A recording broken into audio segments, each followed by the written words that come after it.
మీ అందరికీ కూడా ఒక్క విషయం చెప్పడానికి. ఎందుకనంటే లావణ్యమ్మ మీ పాప, మీ పాప లావణ్యమ్మ. లావణ్యమ్మ దగ్గర బహుశా చంద్రబాబు నాయుడు కొడుకు గారి దగ్గర ఉన్నంత డబ్బులు ఉండవు.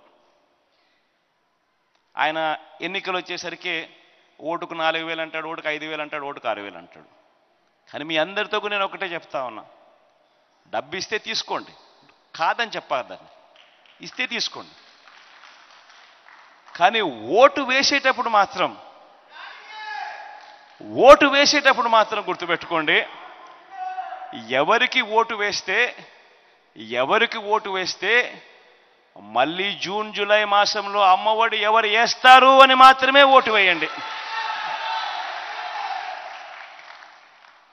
మళ్ళీ ఎవరు చేయూత ఇస్తారో అన్న వారికి మాత్రమే ఓటేయండి.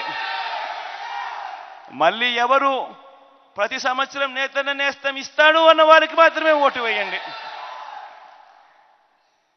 ఎవరు ఉంటే మన పిల్లల చదువులు బాగుపడతాయి, ఎవరు ఉంటే మన బడులు బాగుపడతాయి అనే వారికి మాత్రమే ఓటు వేయండి.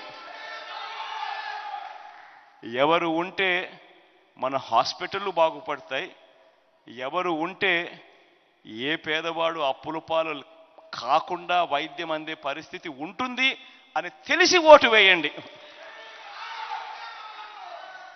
ఎవరు ఉంటే మన ఇంటికే పెన్షన్ డబ్బు నడుచుకుంటూ వస్తుంది అని తెలిసి ఓటు వేయండి.